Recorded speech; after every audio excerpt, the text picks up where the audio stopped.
Hi, friends. Host Eric here. Host Talking with People. So, I had a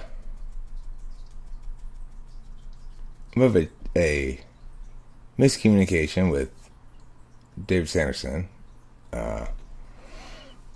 recently, this evening. Earlier he wanted to talk to me about something, right? And he said he's running a server, a debate on his debate server. Who wanted some advice or something. I said, well, look, here's the thing. I don't really have any advice for you because, my advice is you need to have a structure and you need to have a judge. Without that, you're just having, you're just having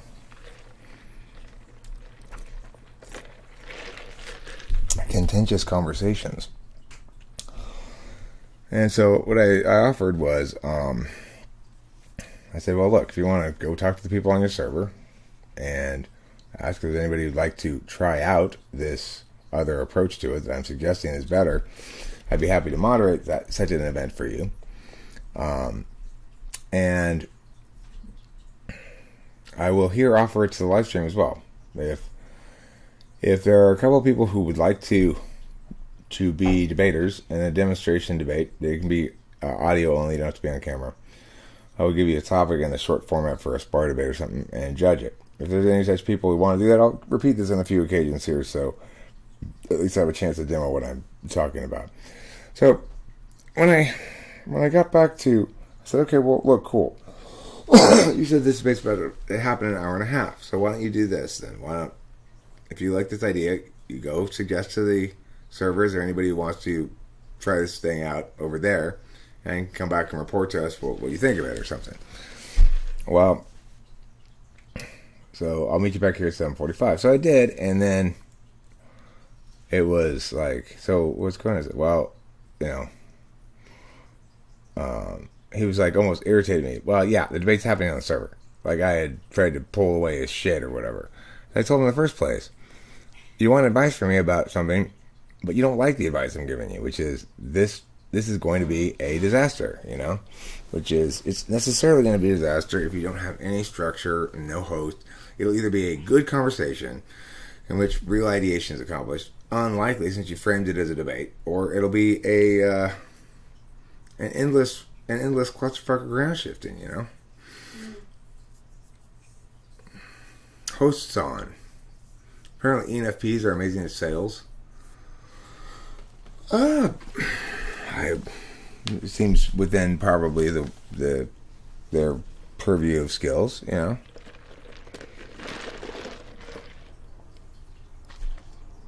wouldn't surprise me if that is in fact the case. I never really thought about it too much before.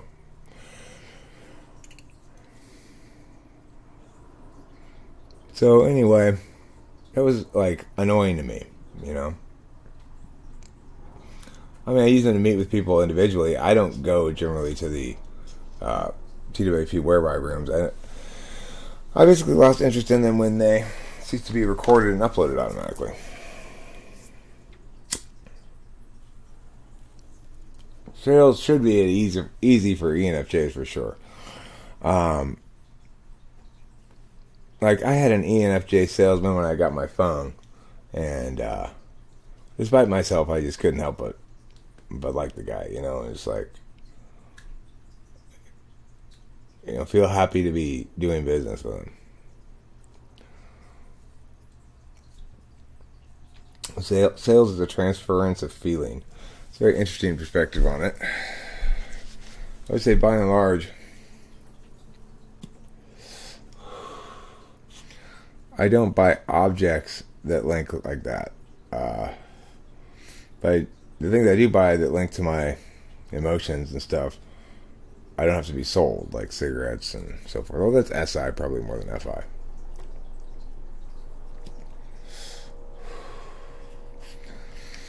So yeah, the problems of communication. Well, one of the problems of communication is I would like to facilitate it. So, I said initially when I said the offer, well, look, here's the thing. I like the idea of what you're doing. I think it's a good thing to be doing, and I want to help you. But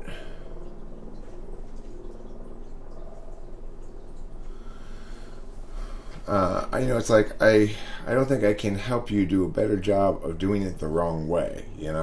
It's like ultimately, if you're gonna host a debate server, you're gonna have to. The thing that distinguishes a debate from a contentious conversation is a judge and a format.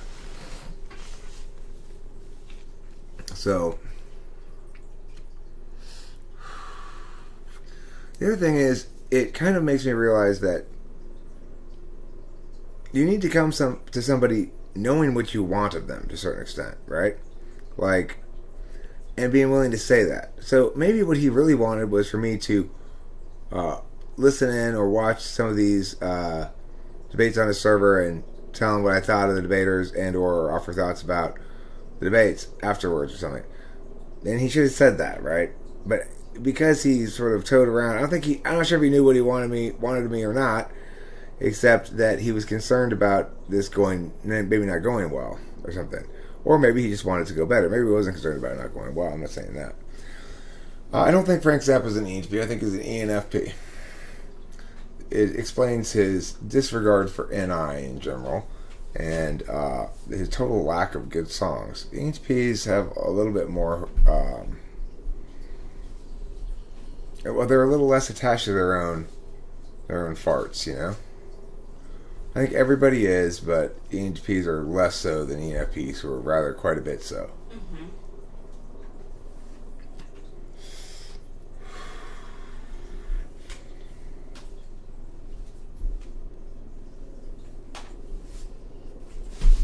Even if I'm right, I lose debates because of the emotional appeal and how loud and offensive the other person is. It makes the dumb sheeple side with them instead of me who's right.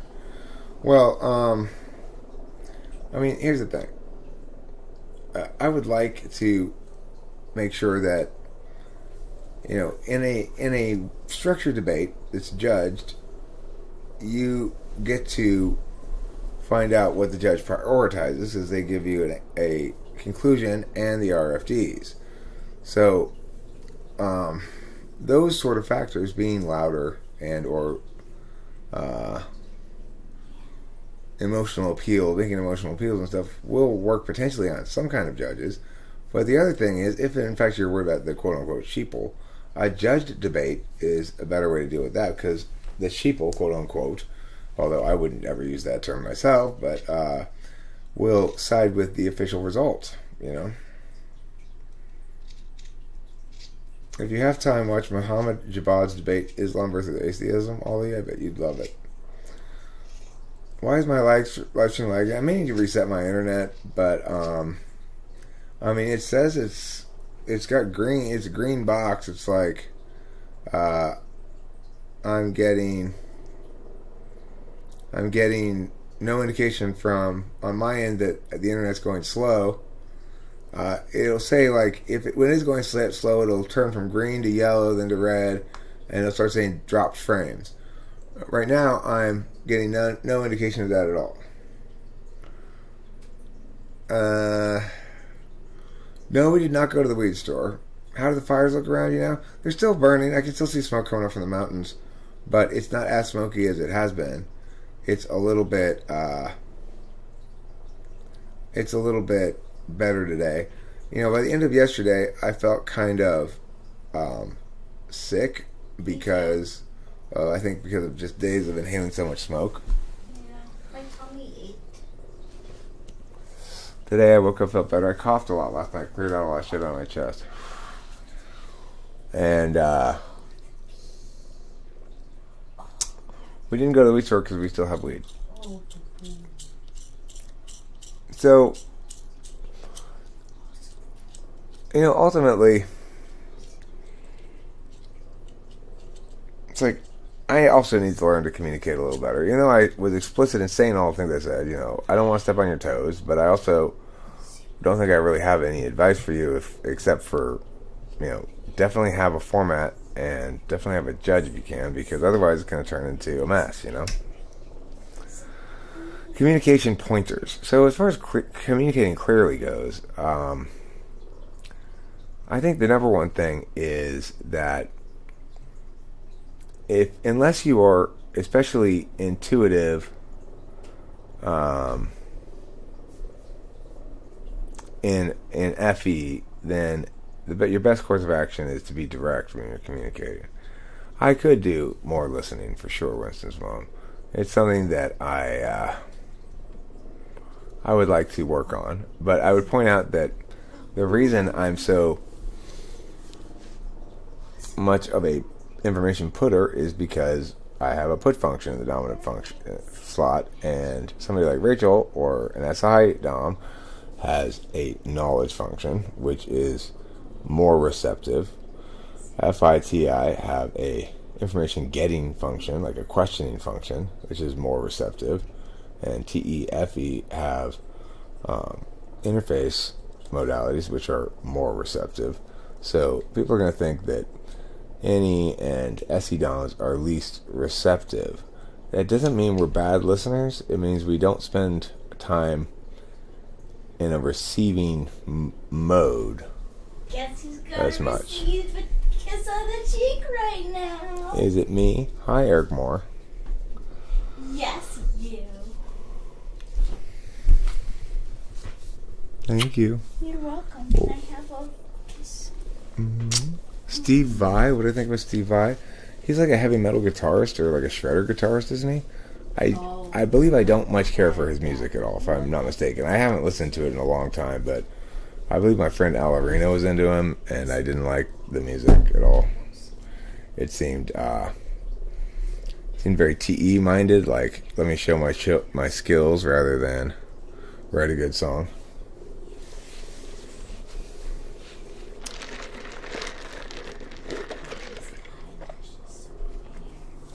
So, you know, it's like I've been trying to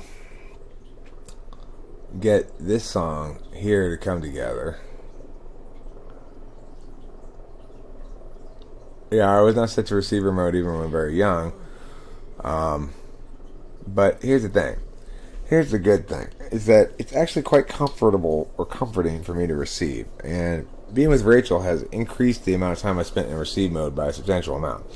What I mean by that is very simple and empirical. I watch more movies. I listen to more music. I pay less attention to my own stuff and more attention to other stuff in the world.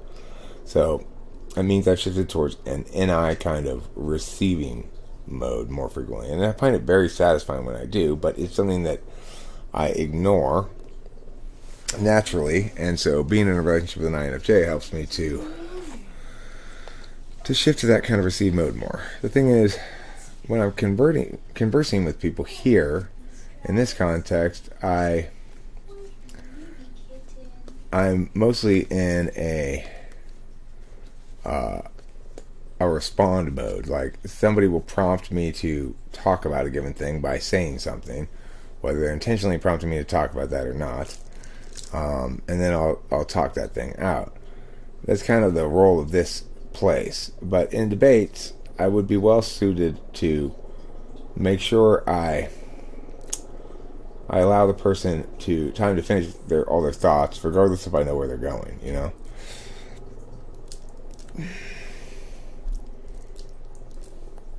He said exactly that to me. I am transmitting, not receiving, when I attempted to correct his wrongness. He was wrong, but rank has its privileges. Well, when I say I'm not receiving, what I mean is that,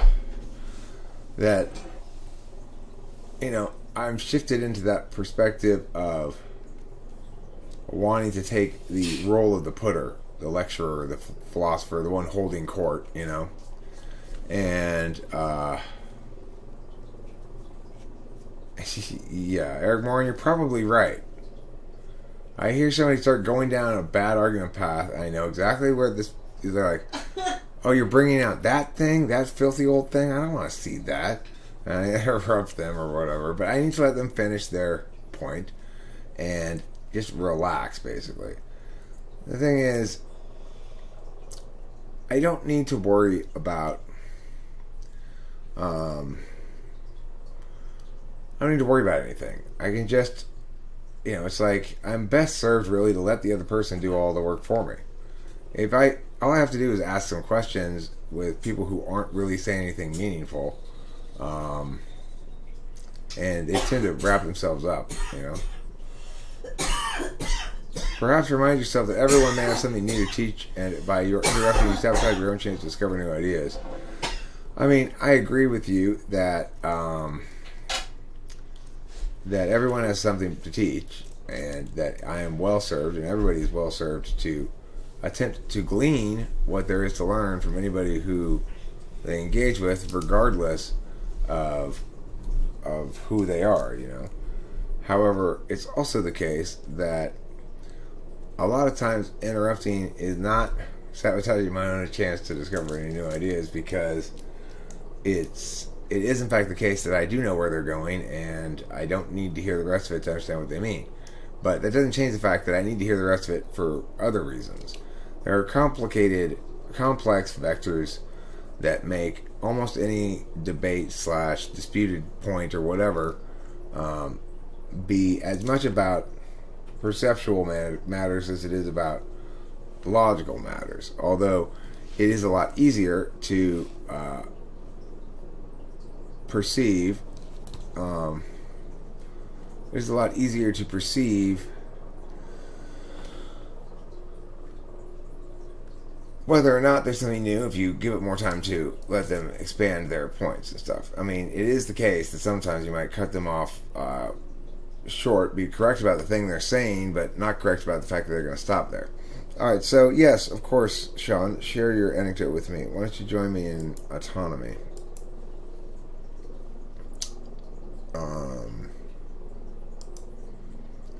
AUTONOMY, autonomy debate. It's whereby.com/autonomy. AUTONOMY, autonomy. It's that thing you're soaking in right now.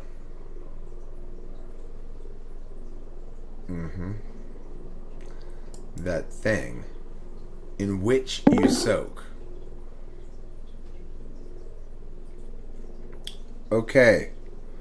So you've got an amusing anecdote to share? Is that what you're telling me?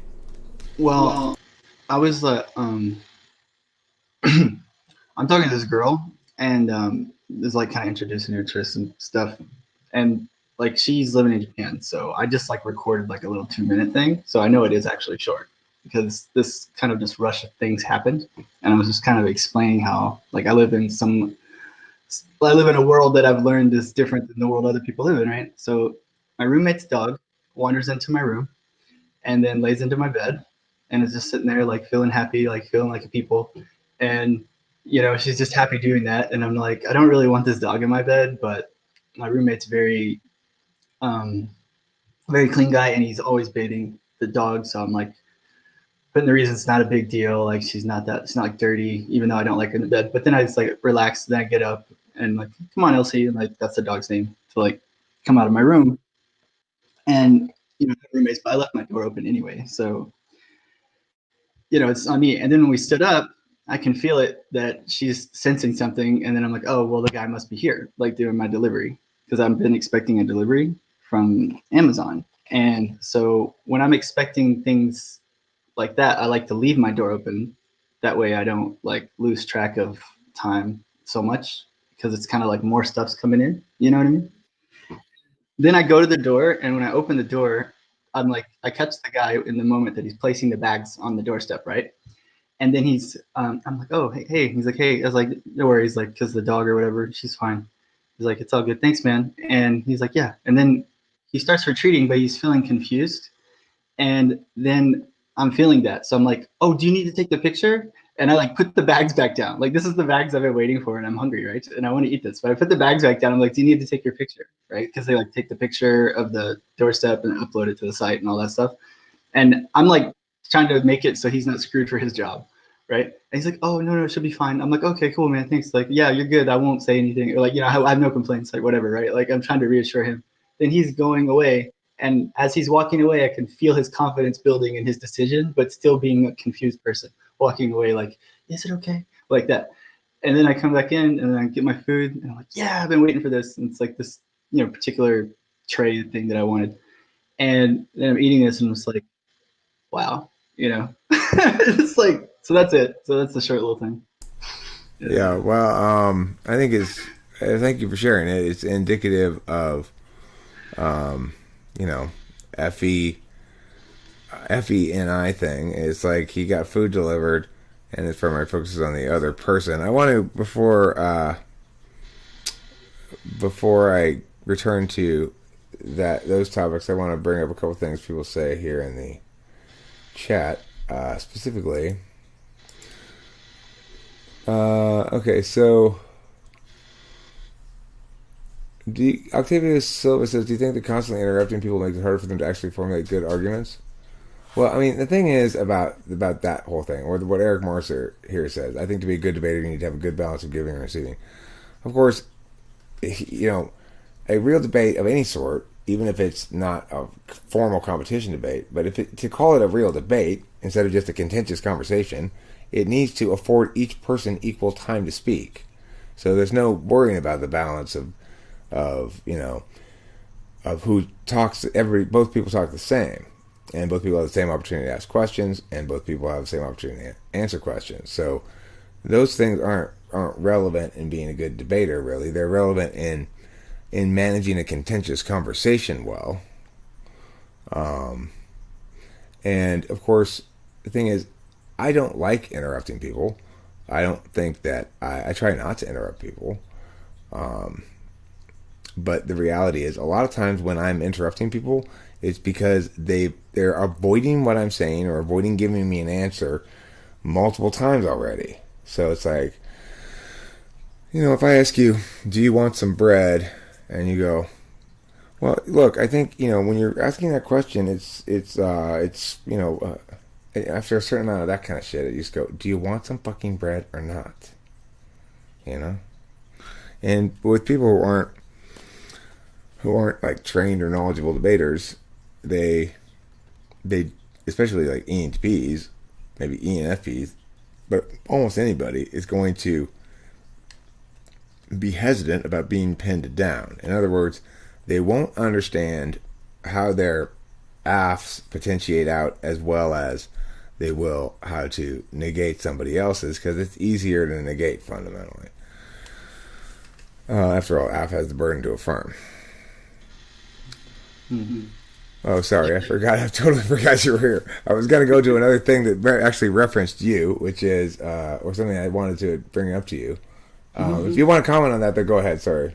Yeah, I wanted to comment on that because, I know when I'm speaking and I'm doing FE and I'm asking people if they have any interruptions, but I don't necessarily frame it in that, brutal way. It's like, do you follow what I'm saying, or did you have something to add? Like I say those kind of things regularly when I'm talking, because the whole point is communication. The whole point is, that we're staying on the same page. I don't understand the debate thing, but there was something that hit me. I did this mock United Nations type stuff and mock government type things, and we went there, and I'm not really the person that I would consider, that would call things like this out, but this one really struck me. It was about making rules, making these laws, and I was like, I challenged the whole forum, the whole debate thing. I'm like, this doesn't make sense, because the people that are arguing to get a bill passed to become law, they get more time to argue for it than the other people get to argue against it.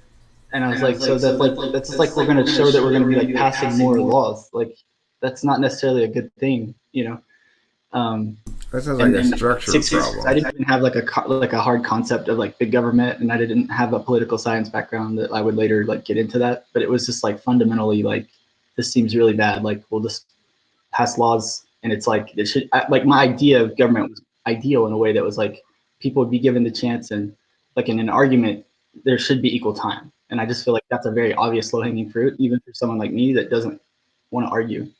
Yeah. Yeah, I mean, I agree that timings are pretty important. No, that's not Octavius Silva. That is Sean O'Neill, who's an ENFJ, who asked if he could share an anecdote, which he did, and is still hanging out and chatting, which is great. Winston's mom, that's what I wanted to reference. Winston's mom said, like, listen, Sean, you're going to be better off if you just type it into here. The thing is that I want to convey that Sean is demonstrating here is he's dealing with me as I like to be dealt with, which is to say, on the fly, abruptly says, hey, you want to talk right now? That's easy for me to do, and I'm naturally inclined to say, well, sure, if you got something you want to say, sure. So it's actually quite easy for anybody to do that. It's just that only an ENFJ thinks is like doesn't worry about the consequences of suggesting it. And it's what's the worst that could happen? I go, no, not right now, I don't know. Something. But I'm generally pretty interested in including more components that make it kind of more lively for my attention, and another person talking certainly qualifies as that. Now, I want to address this next question. Is it important to be avoidant of being pinned down in a debate? No, it's important to be willing to be pinned down and to avoid being pinned down where you don't want to be pinned down. But you need to know where you want to be pinned down or where you're okay being pinned down. The thing is, you're going to have to mean things to win. Well, you have to know the hill you're willing to die on before you go to war, right? Like, that's an excellent way of putting it. That's how I explain it, to get everyone north to south, like, instead of like a logo space, I guess.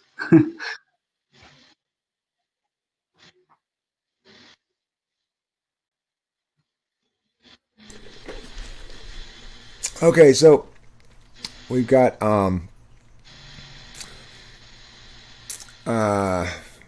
Linehan asks who you are, and he says ENFJIC. Octavia Silva is in fact a girl, Eric Moore. So just for your reference, Octavia Silva is a girl, and sometimes is known as Quinceañera Golden. So if you hear her referred to as such, then you'll know who's being referred to. She's an ISFP who doubts her SE because she just sits around and plays on the internet all day. How much time do you spend on the internet, Sean? I'm on the internet pretty much all day. Like, the play part is sometimes because I get really bored when I play games, although I do really like playing games when a new patch comes out and before they get discovered. But once... are you playing this? I consider this playing on the internet. Oh, okay. Well, then pretty much all the time. Yeah.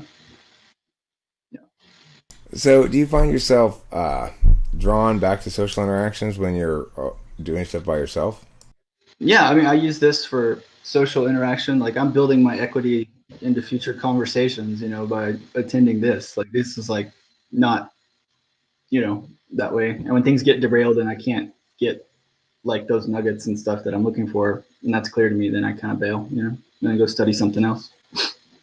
Right, sure. But I guess what I'm trying to get at is how comfortable are you doing extended time by yourself doing stuff? I'm okay to do that for a long time, but I still need my like little attaboys from the tribe. Like, I've joined like some typing community stuff, and I teach English online during this lockdown and COVID thing. So I get those, and those are things that I really need, like, daily. Like, I need to get like some validation from that, like, that I'm like, it's the dumbest thing in the world because you can see yourself doing all this stuff for the tribe, but like, you need some validation that it was effective. You need like I'll answer a question very seriously and give a thoughtful post. And it's not until someone replies to it, even though I could like look at it and go, look, man, you really laid that out and that's good. It's not until someone's like, oh, I'm so copying this, I'm giving this to my girlfriend as my user manual, like, I need those kinds of comments to be validated. And like, I do need those, and I recognize that.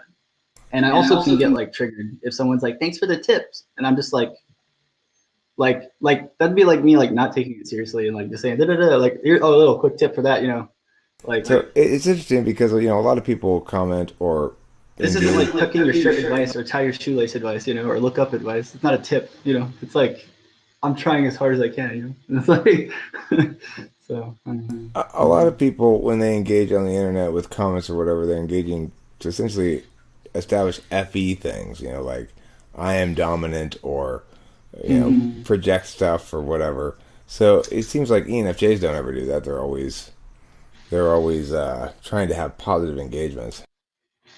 Yeah, I need to see other people smile. Like I don't need to see like people's perception of me change because basically like, you know, it's not like I'm not like literally in a community with them, you know? So like there's no perception to maintain here and there's no fear as well. Like when you're in a real community and you feel like you are, there's like a real fear. And then there's a fear of like you're just going to be devalued by the community. And then there's also like the really, really deepest fear is like the Pied Piper thing where you're just afraid that like you're just gonna like get so upset that like people just won't do this little thing for you that you need. Just be like, hey man, that was cool that you did that. You know, just like this, your little attaboy that you just that costs people like virtually nothing, and they know you deserve it, but they don't give it to you. You know, and it's like it's not discriminate on any individual person. Like I just need a certain amount of return on my output. You know, period. And it's not like particular to people, right? So Let me answer a couple questions here. Question number one from Oliver Linehan. Is this the ENFJ that I said had normally strong foresaw TI that was doing debate? No. But I would say that Sean does seem to have strong TI. Then the next question is how to tone down FE in a business for an EHP. So I need a clarifier for that. The first clarifier is, are you saying the EHP is going to exude too much FE and that be a problem, or are you saying that the business is going to require too much FE and that be a problem? And Sean, do you feel as though too much FE can sometimes be a problem? And if so, how do you check it? If not, then I'm extremely comfortable throttling between my TI and my FE. Like I'm very comfortable and I'm even aware of it. And if I stay in T, like if I stay in the whatever you want to call it, if I stay in the T mode for more than like 30 seconds, it doesn't matter what I'm saying. It doesn't matter that I'm being calm. It doesn't matter like the subject matter that I'm talking about. Anyone that knows me and has been around me for a while, like, whoa, calm down, like this. Because I'm not emanating this like FE stuff that I always manage and do. Suddenly I seem like a psychopath that snapped and like they all know me or something. You know what I'm saying? It's like, it's really weird. So people will be telling me like, calm down when they relax when I'm totally relaxed and calm. It's just I was too much in TI, you know, or whatever. So I have noticed in my experience that ENFJs stutter when you push on them. Well, I think I don't develop new TI when I'm under pressure. So, but what I can do is I can give you the stuff that I've already worked out, right? And I had to get really comfortable at like displaying my lack of understanding, and then that helped me out a lot. Like when I was younger, it was a lot worse, and also when I was younger, it was just a lot of things you don't understand, right? It's like the world was zero gray matter. It was like all black white all day every day, and then now I feel like I can approach from a lot of different angles and so on. But like I'm 35 now, so like more matured there. But it's not like I'm gonna ever have TI the way I have FE. Like FE develops in the moment. I can keep it going, like new and deal with new stuff. TI is like this is just me, saying the stuff that I've accepted this. These are reasons I accept and that I consider to be valid, and I can talk about those things. But I can't. I'm not going to be good at extrapolating from those or even considering new raw material and stuff. I'd be like, I have to get back to you on that to think about it. So Nomad clarifies choosing what keeps everyone happy over meeting goals. So my response to that would be, if the workplace is expecting the ENTP to do a lot of turd polishing, and it's not actually going to produce good outcomes for the business, then the EHP is going to not be able to tolerate that for forever. Depending, it's like, remember that with Polar FI, we can persist in things we don't like for a while before we realize that not liking it's reason enough to stop. But the thing is, if everybody's happy, then it seems odd that it wouldn't be meeting the goal of the business. Like, is the EHP of the mindset that what the owner or the boss or whatever wants is not good for the business, so keeping the boss happy is harming the overall well-being of the company, or what's the what's the problem? Where's the contradiction between keeping people happy and doing a good job? Yeah. I was just reading this on Twitter, like something similar. Like Terry Crews is talking about like creation comes from like you can't have competition to get creation and stuff. And so to me, I was like, okay, look, creation works fastest when people are able to, bounce ideas off each other and it's not a competition with the people they're working with. Like creation can develop new ideas the most quickly. But innovation works the most quickly when people are concerned with competing with each other. Like innovation, like refining, like kind of the turd polishing. I think that's what you meant by that. So like I would want what your job would be like creating the new concepts, not refining them, which they will automatically do over time. But if you really need to speed up innovation and refinement, you can by forcing like the little, Mac Steve type, pressure on people to make them like innovate. Like they already know what they want to do, right? The idea is there. They're not making a new idea. It's just like pressure, and like competition stuff like that to make the innovations come out more. What? Just to clarify, what I mean by turd polishing is if I'm being asked to either make what I'm doing more mediocre, less effective for some sort of pragmatic reasons that I don't think are good, but I'm being asked to position them as wise decisions or something, that would be turd polishing. Or if I'm being asked to like in my old job, I had to do curriculum for 2 levels of class, a survey class and a competition class. I didn't really believe in the survey class, at least not the way we were pitching it, as a necessary prerequisite to doing competition debate. But I nevertheless had to sell the survey class to parents, and they come and say, and I would sell it to them in terms of these are all the benefits of it, but I wouldn't mention that they'd be better off going straight into the competition class, right? Because the boss didn't like that. So that's what I'm talking about. Turd polishing is like having to compromise on things that you feel clearly about on the grounds that they're not what the boss wants, even though you think they're best. Right. So next 3DR Nomad says, how to be firm and decisive. Well, I mean, who are you being firm with, and what are you being decisive about? So if you're being firm with people who are underlings or whatever, and you're having trouble with that, I had trouble with that at first when I was a teacher. First I had trouble with classroom control because I wanted people to like me. But eventually I adapted to the larger FE concerns, which is to say I wanted to be perceived as a good professional teacher who did a good job, and that was where the best FE is impressing like administrators and teachers. So I got a lot better. The thing is, in a professional capacity, an HP has the ability to shift into a TE frame of reference while working, no problem. So when I'm coaching or teaching, I'm very much in a TE frame of reference. I want to make sure the stuff we're doing is meaningful and productive, produces outcomes that I can articulate, and meaningfully move the students forward from where they are to where I want them to be, and have a clear understanding of what those two things are. That's part of the TE thing as well. You can like pretty much win anyone over. You just like go full narcissist and start talking to people, but change your pronoun to us and we, and people just accept it. They just like will let you butter their muffin as a collective all day long. If like you think you're good at this or that, just like we're good at this, that, like we're gonna do this, and like we're gonna do all this stuff, and you can make all kinds of unsubstantiated claims and whatever, and people will just kind of swallow it. But if you say I or me, like no.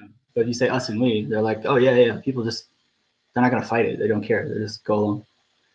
And you hear from there, 3DR Nomad, Sean's FE strategy, which is basically not as a strategy. I'm saying anyone can do it. You don't need FE. Like I'm saying a full-blown narc. Just learn that one trick of change your pronoun from I to we, and people will. It's their pleasure to listen to you, because now instead of like,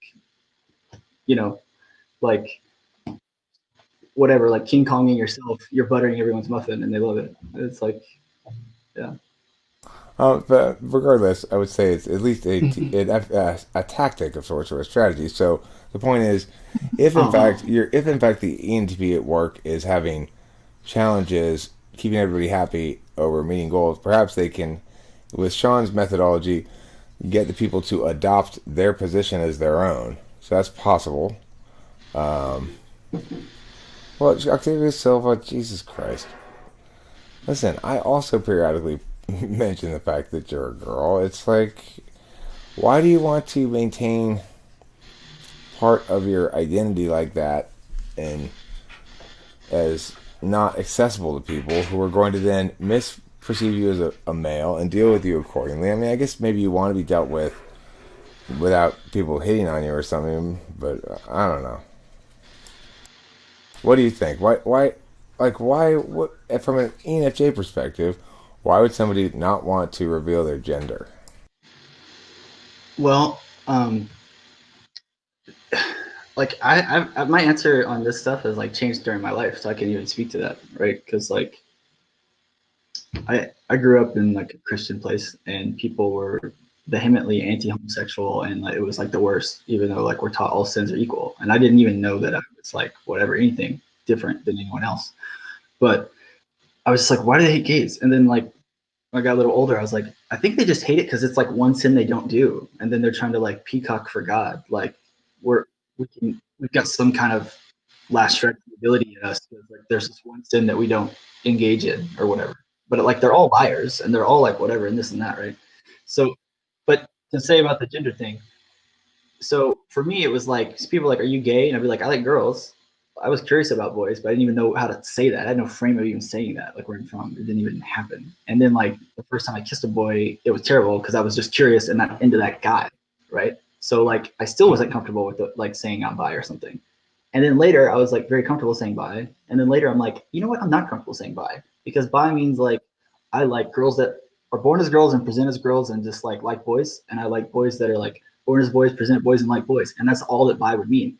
And it's like that's not what I'm actually about. I'm just like more about like I've been with someone that was born as a boy and like to present as a girl and be treated as a girl, and I was happy with them. This Thai person named Pogue, right?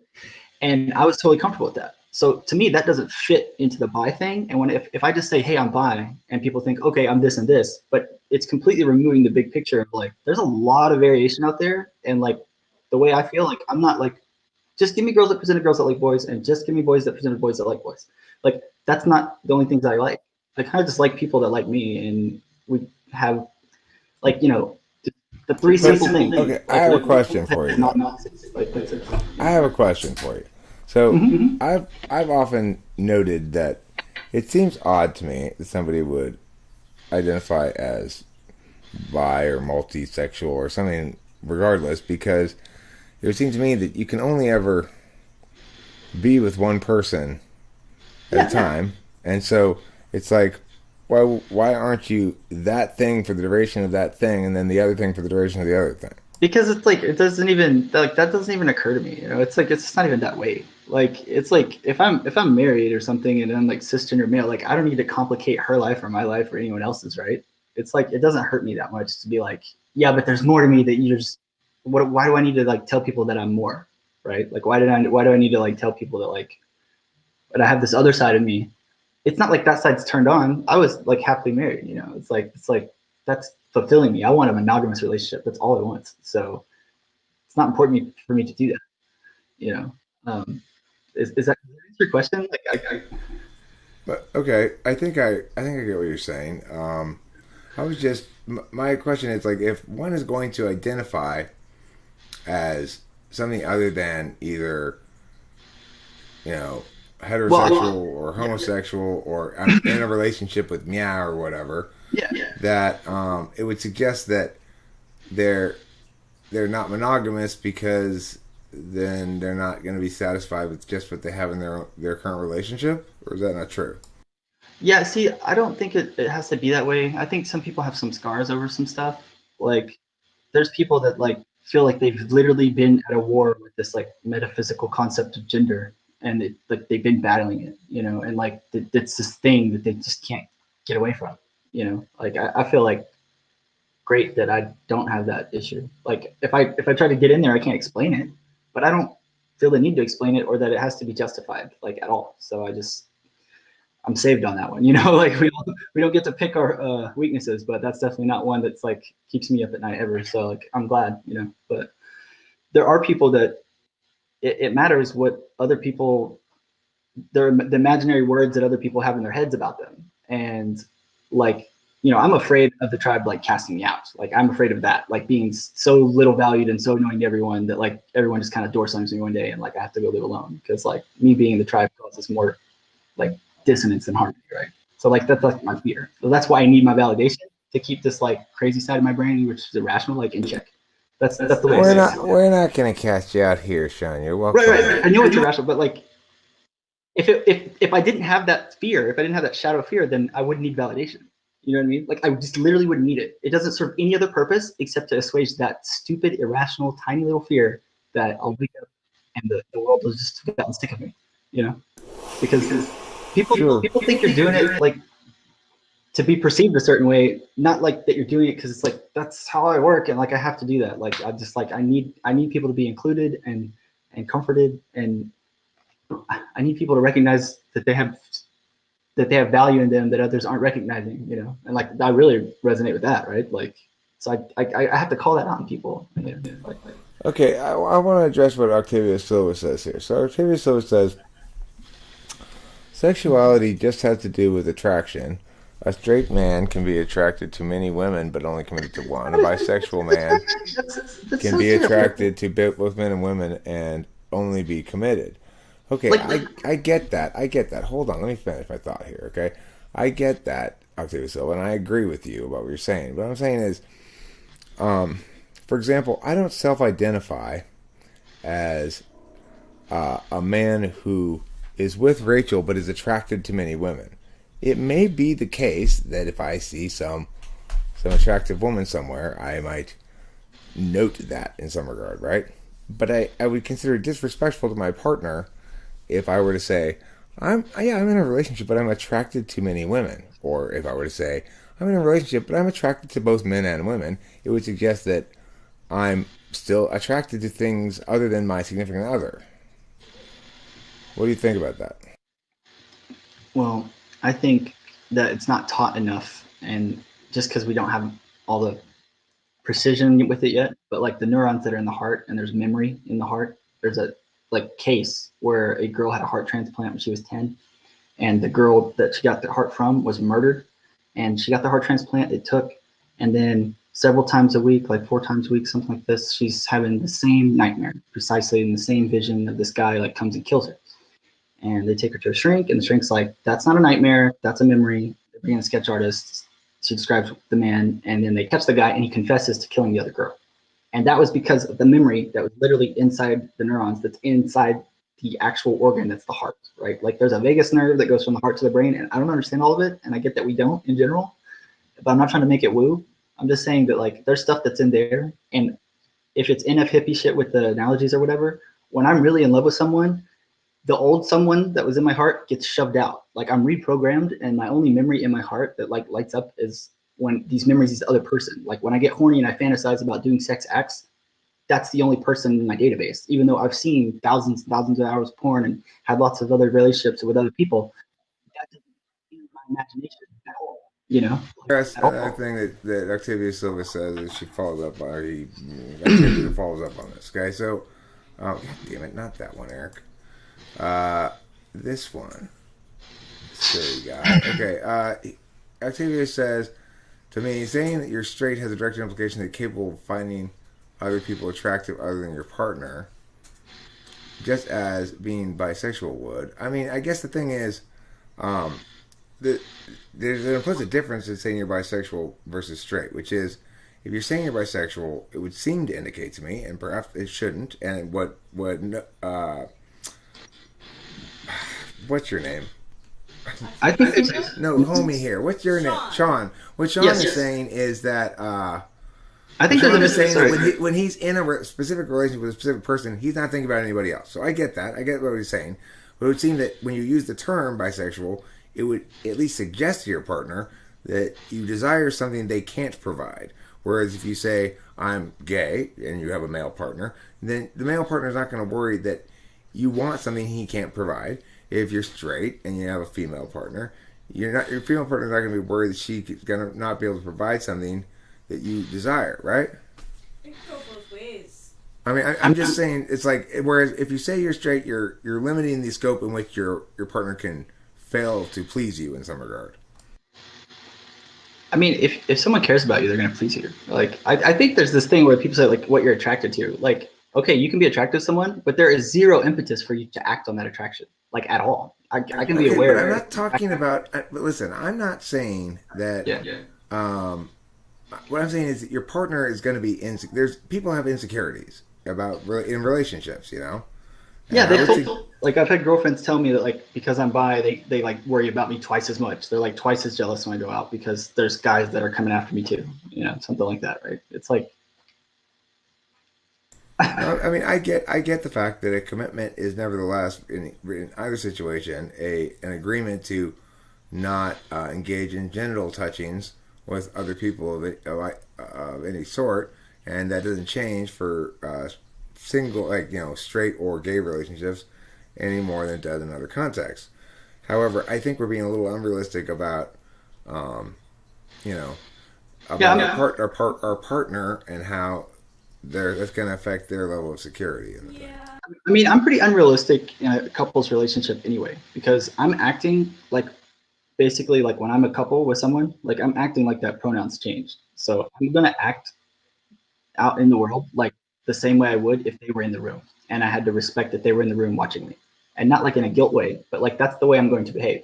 So, if you have to ask if this was like, would that hurt their feelings? It's like then you already messed up. It's like I'm like keeping them with me in my day-to-day life, like as an idea, and they're there with me. So if someone starts coming on to me, so I'm like, hey, stop. Like that's when I'm like making overtures and giving But that's people. something that you know, not them.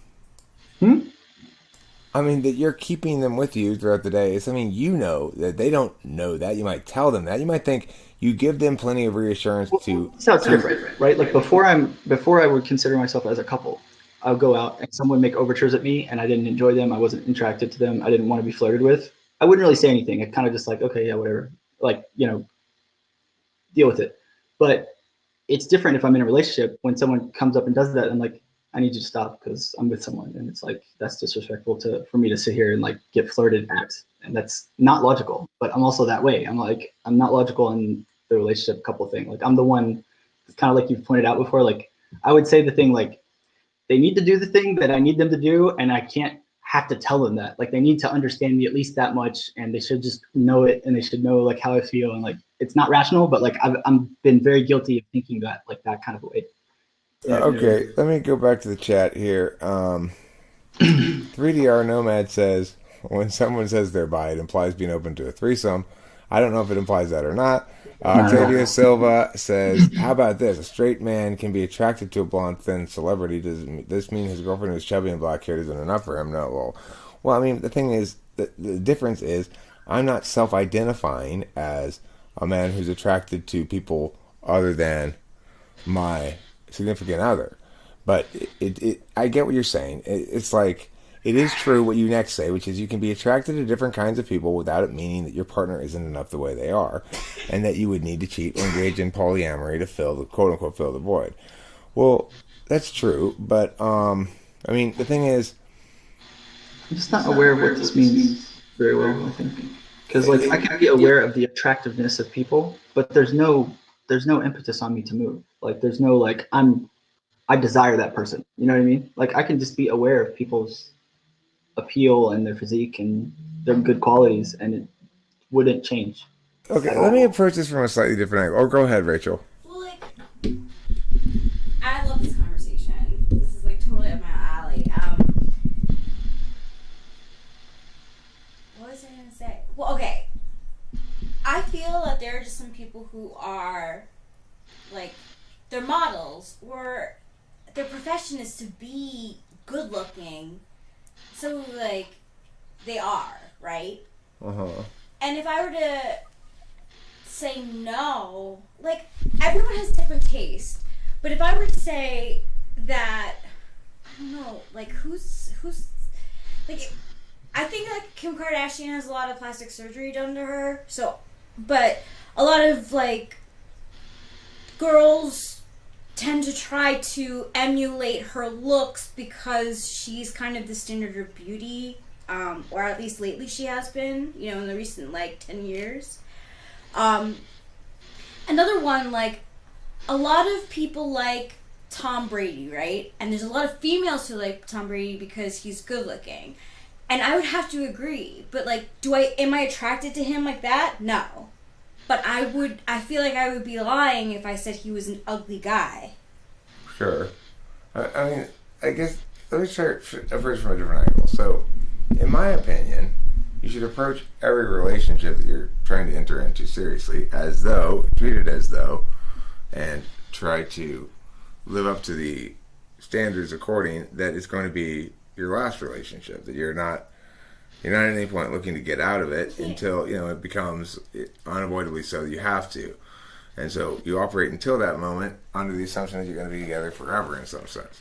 So it's like, maybe it would be wisest for me to call myself a Rachel-osexual, in the sense that I call myself heterosexual mostly because I haven't ever been with a male, but it's like I don't really think about I'm not a very physical person, so I don't think a lot about physical stuff, and I just sort of find myself like, what's that thing that's happening to me? Oh, you're horny, and then it's usually like, I'll see Rachel changing clothes or something, and I'll go, what's going on here? Oh, you want to hump? It's true. It really does happen like that. I can't be partially committed. I'm someone who thinks that that when I heard that phrase, the first time you think it's over, it is. That just rang really true to me, because I never think it's over until it is. Well, I mean, the thing is, I guess what I'm saying is, I don't want to retain aspects of my identity that suggest I'm attracted to other people, including other women. Although, to some extent, it may be true in my head or something. It may be true that sometimes, I'll rub one out with incognito window open. Fortunately, Rachel's not available in that setting. So, it's not untrue to say that the biological urge can get directed towards people other than your spouse. But what I'm saying is, you have a choice as to how much of that reality you want to include officially in your identity. And so, to the extent that I want to be consistent with my position here, I will advocate that to the extent that bisexuals should lose the bi part when they get into relationships, so too is it the case that I should refer to myself as a Rachel-osexual. Well, that's what I'm saying. I don't say bisexual anymore. I stepped away from that, and I would just say I'm something else, just open to whatever, kind of a thing. Because I don't like a narrow definition of what my sexuality is, because I actually don't know. It's it would. You know what I mean? Yeah, sexuality is just one of those things. If someone's giving me the look, and that makes me feel good to get that look from that person, that's gonna work. At least on my end. So I don't know. Lawnmower wants to know if you're from a single mother household. It's not a nurture thing. It's a nature thing. It's straight up DNA, man. Everybody thinks that they can figure out something they don't understand by explaining childhood behaviors or some crap. It's not everybody thinks that. Lawnmower's got his positions. He definitely has his positions. Okay, that's for sure. I'm curious. Did you grow up in a single mother? I'm assuming you probably didn't, but one day he's gonna read and figure out that it's not all about your mother, and Freud just kind of had an issue with his mother. Yeah, there you go. Okay, but so did you grow up in a single mother household? I'm just curious. Regardless of whether you did or not, it's obviously a ridiculous and specious connection to draw. Yeah, I did. I was mostly around females as well, and I have 5 sisters, and I'm the oldest. And I would wear a camisole when I was 9, because they thought it was cool, and I would be like, okay, cool, whatever, and I didn't care. I wasn't out getting punched in the face, and I didn't ever identify as a girl or want to be girly. They just got a kick out of it, and I would do stuff like that to amuse my sisters. So I wouldn't care. I'd play Barbies with my sisters just to get time playing with my family. Like, you know what I mean? Like when I say kitchen, I get you. I hear you. I hear you. and So they the look thing at is, I also spent a lot of time around women, although my father was in the house, and he certainly brought plenty of masculinity to it. Yeah, I appreciate Octavio Silva referencing the cognitive function reality here, which is SI Polar refusing to answer the question, my history isn't relevant. well, I don't think the nurture like is going to repress. I don't think it is relevant here either. I don't think it's relevant at all here. I really don't. I think that's ridiculous what's being said there about, what's being implied there about homosexuality emerging from not enough of a strong male presence in your childhood. I think that's complete fucking bullshit. Yeah, I do too. It's like the jack chick comics. It's like they just like think they can send people to like anti-gay camps and stuff. It's like ridiculous.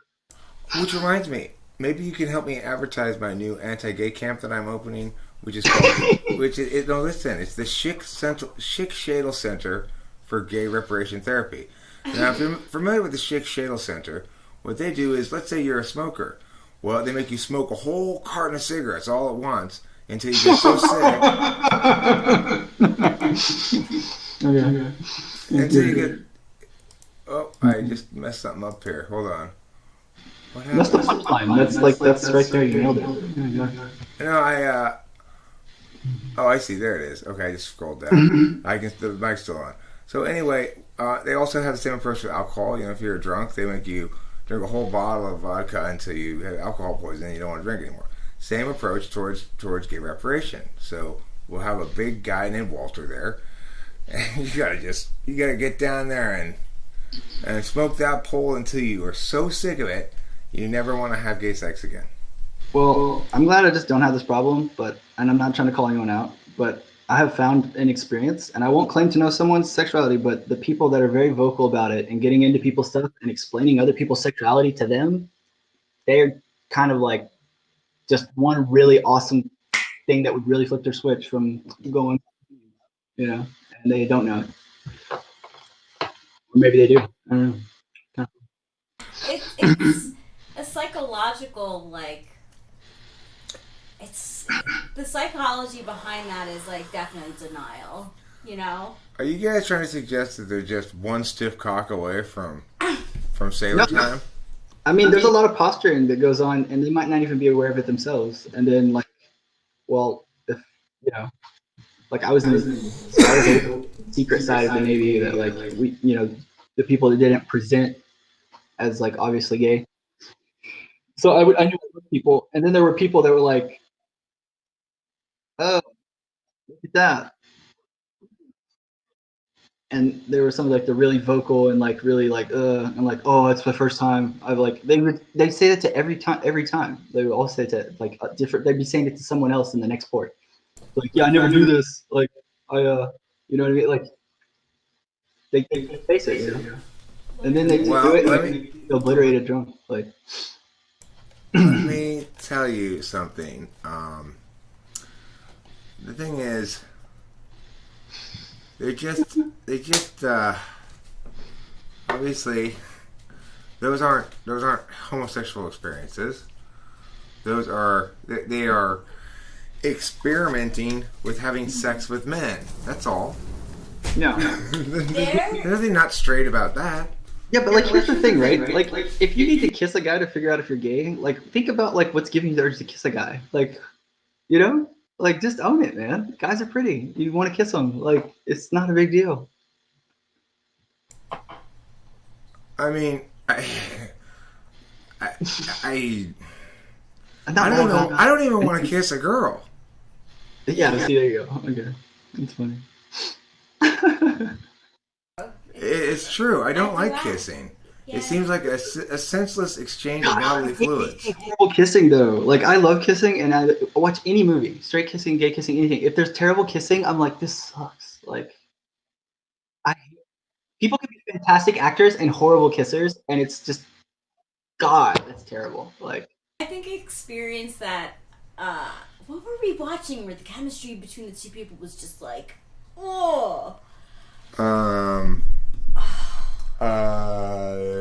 And they kissed, and it was just like, oh, that's. Well. I don't remember. But I know what you're talking about. One scene that does make me think cringe a little bit is when Hermione kisses Harry. I don't buy that. Like, I don't buy that chemistry at all. I'm much more by the chemistry between her and Red Hair. Yeah. I want to address this here. It says nothing gayer than a guy kissing a girl. To be honest, I never understood kissing. I never understood like why are we doing that exactly? Because of course it's clearly not sanitary, and additionally, it's just like. I mean, I like little kisses, like pecks and hugs and kisses, like that kind of stuff. But like making out, why? It makes your lips chapped.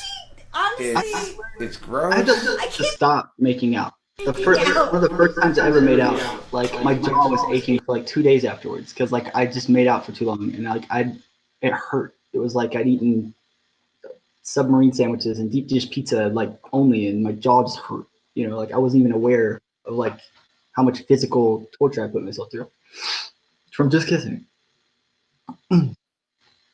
Octavia Silva says, "Read my comment above where I highlight message." Okay, let me go to that thing where I can scroll up. Eric, I've noticed high NI users talk a lot, but it differs significantly from your NE talk. I can't put my finger on what the difference is, though. Do you have any insight on this? Well, I mean, I'd say if you're talking about Sean here, he's FE, NI, demonstrative NE, and among the types that's most comfortable with their sixth slot, like INTP as well. ENTP is the opposite. I'm very uncomfortable with my sixth slot because it's inconsistent in its aspect with my dominant first and second, third slot.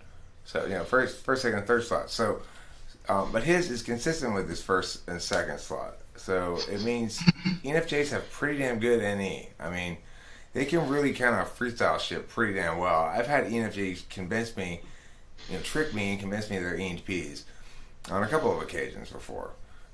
They're good at mimicking too. So it's sort of like, I'm gonna bounce back to Eric. What he's doing is within their wheelhouse, even if it's almost like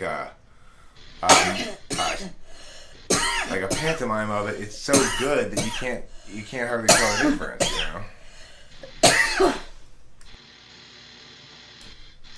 Let's see what else we got going on here. So, I had a weird thing happen when I was young. Like, I never got rid of it because I had like an overstimulated brain thing. Like, I've had epilepsy or like, just be extra sensitive or whatever. So like, I've generally just never been bored. And my mom, I asked her and finally cornered her, like, why do you make stuff up? Like, why do you lie? Like, why do you do this when I was really young? And then she really looked at me, and I could tell she was still trying to manipulate me. And she just said that like my life's boring. And she really like told me the truth on that, right? And it was like, so it would be really hard for me to lie after that. Like after seeing my mom like get this like fool's errand of like lying to like make herself look cool, but then just like suffering from it, and then like she's only doing it because like she thinks her life's boring, or like she just, you know what I mean? It's like I thought that had to be the reason that you would be able to do it or something. Like I don't know, it doesn't work that well, you know. I mean, I don't have that kind of experience in my childhood. I've had experience in brief stretches with people who I would call, narcissists or whatever. But I mean, I was lying a lot in the form of like turbulent lying, I guess. Is that what it would be called? Like when you're just like in denial, or like you kind of just go along with other people's BS, you know? I'm not sure. Like, one thing she would do, like almost monthly, would be like, okay, and then she'd like sit and we'd like plan, and like we were all gonna get paid or something because she's gonna get like back child support or some crap, and she'd be like telling us like we're gonna get all these things and stuff, and like I didn't even dream of things and stuff, but like she's saying that and other kids are happy, and I'd like get in on it, and then until I figured out that it was just like that's not ever really gonna happen, kind of a deal. Like this is just her like needing to tell a story and generate excitement. And then when I saw it for what it was like, oh. But there was a time where I knew that she didn't know the things she was saying were really true, but it felt good to play along, and it felt good to be in denial, and it felt good to like allow myself to like irrationally believe things, and not like scrutinize it. And so I definitely did that as a kid. Like, I Brief felt like interruption. Octavio suggests I should tell you you're currently on camera on the live stream. Oh, that's fine. But I mean, I don't know. I mean, it's just like I really want to be. There's part of it where like you're saying, well, in my experience, like kids do this, like, because I've never heard that before. That like ENFJs have like polar SI, so when they hear other kids telling like more fantastic stories than them, they want to say some stuff too. And I just didn't. I was just like, ooh, give me that story. And I would just go around asking everyone what their cool story was and be really happy like hearing all the cool stories, So but I still think that I did the Fool's Kid stuff where with like being inauthentic, right? Like that was a struggle of like learning like, oh, when I'm inauthentic, it like causes tidal waves and it's bad. So I need to stop doing that. And I think growing up, and I definitely wasn't born knowing that, or I didn't figure that out particularly faster than anyone else.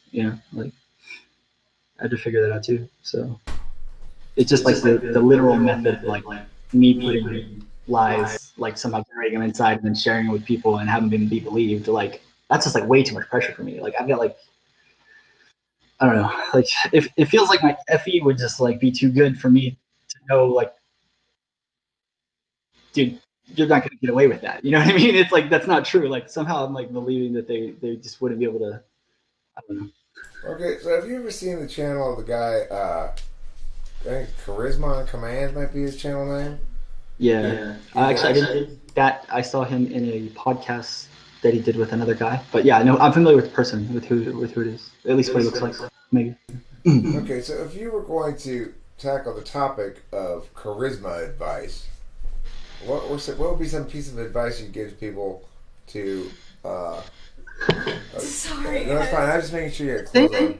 Oh, That's yes. the thing is like I don't recognize it as like being a workable advice thing. Like people would come to me and like say, dude, like how are you so just chill with chicks and stuff like that and like whatever. And I'm like, or you're like, why does this? I'm like, dude, look at everyone. Look at you.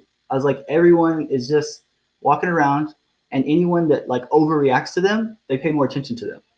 Anyone that reacts normally to you, you don't give a shit. Like you're gonna leave me and just like walk away, unless I do something weird and like laugh at your jokes a little more harder, or I'm more afraid of you, or I like you more. Unless I overreact to you than you're used to, I'm not significant to you. If you want anyone to feel that like they're like that they like you, then you just have to overreact to whatever they're doing. And like when they embarrass you, you act like you're the most embarrassed you've ever been in your life. When they say something, it's more whatever. And figure out ways to do that where you can also look cool. And then you'll just trick that person into being addicted to being around you, because people just like being around people that overreact to them because it makes them feel more real. And that's it. And then but then I think we all kind of grow up a bit more, right? So when people like try to make it as like a hard concept, like charisma on command or this, that, and the other, it's like that shit doesn't work for everyone. Like the head game doesn't work when people know it's a head game.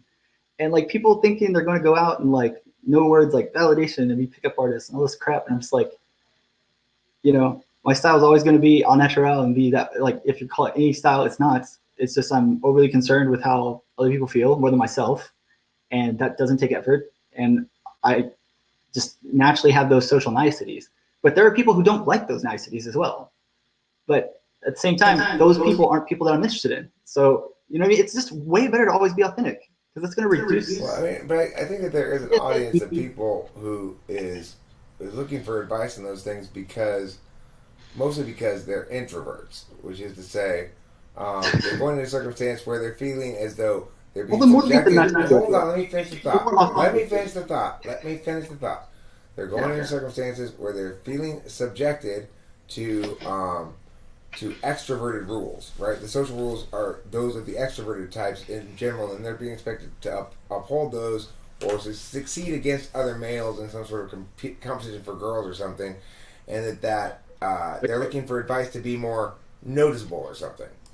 Are you competing for the same girls? Like, I don't understand that. Right? Like, I mean, I guess what they're saying is, look, and I understand as an intuitive who, like an INTP, probably was a lot more, who came into understanding his own, who came into understanding how to handle this shit much more slowly than some other people might have. I would say that the problem is the intuitive, certain kinds of intuitives, probably not ENFJ, but certain kinds of intuitives are going to be very slow acting in comparison to other types. And the fact is, if you're sitting back and sort of like, and somebody swoops, somebody swoops. And that may not even be anything more than that. So in that regard, it's somewhat a matter of assertiveness, but it's also the problem that a lot of people go into. Think about chicks, for example, thinking, well, I need to know first and foremost that the chick has decided that she wants me. But in reality, chicks never decide that until you make that decision obvious to them. Just stop comparing yourself to anyone. Like that's the real thing. Don't take things personally. Stop comparing yourself to other people. Get comfortable in your own skin. I married the first person I ever slept with. Like, like take as much time as you need and then take more time. Like, who cares? Like, if you compromise yourself, if you try to rush, if you compare yourself to other people, all you're gonna do, like by trying to go faster, is learn to faster because you'll fail, and then you can get that way, or you can just be yourself. Like there's extroverted men and women, and there's ways to connect to people, and like take your time. Like why Anthrax asks, do INTJs care about the truth or do they care about what they value?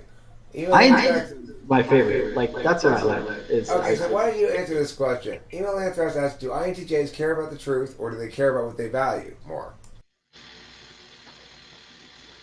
I think when you have dominant intuition like they do, that you're not as fooled by having it as a tool function. Like you're so aware that like things are so subjective, like just so much, and that like you're just so much like law, and that you're like.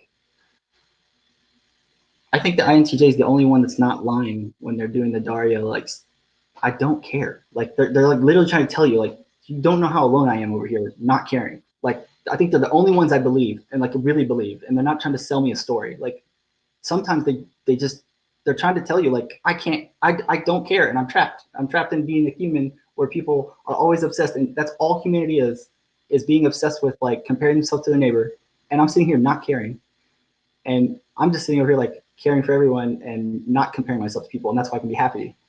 So it's like weird. I don't know. Well, I would say as a sort of concrete example of that, I found it very liberating at some point when I realized I'm well served to compare any music I make against other music I have made. I'm ill suited to compare it against other people's music. So it's always I can reasonably make claims that like this song of mine is better than this other song of mine because I know what my own standard is and everything is all within a nice closed system. When I start trying to compare against other things, then I'm really doing myself a disservice, even if I compare well, because I'm, it's like. Because music is like the perfect thing to screw with people who have goals and think that the goal's the important thing. The journey's the important thing. The dance, the music, every note in the song's important. That's what makes the whole thing good. You don't like listen to it to hear that one note and you're out. Up, got my reward. That's my favorite song. That's why. Oh yeah, I went and grabbed that. It's like no, you listen to the whole thing. Like it's the journey, it's the dance, it's the song. Like you want the whole thing, right? It's not an achievement thing. It's an enjoying it. It's being right now.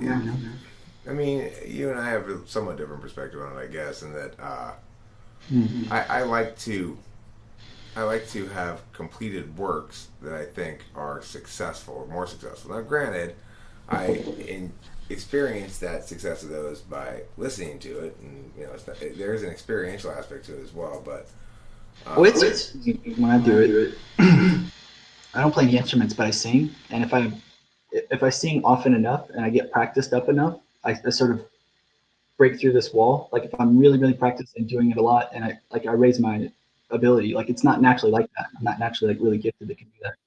But I'll notice when I'm in that level and like overperforming like what I would consider my average, because people respond to it way differently. People are like, no, sing another one, please, sing another one, like that. And that's not usually the case. Usually like karaoke, like everybody just wants their own FaceTime type thing, you know? So like I can tell when I'm on, but not so much like from my own ears, right? But it's just for the feel that get generated from people listening to it. And I've felt that way before, like listening to other people where it's like, oh my gosh, they're just please sing to me and I wanna listen to all your stuff. I want to address this thing here said by Oliver Linehan, who says, as an introvert, and also probably in part due to being Sean's supervisor type, his advice doesn't sound particularly useful to me. No offense, but it's probably helpful to some, but it's easier when you're charismatic. So, naturally charismatic. So, what I want to talk about specifically there is the naturally charismatic thing. It is true that for people, whatever they're naturally accomplished at, it can be difficult for them to understand how much of a challenge a given area can be for another party.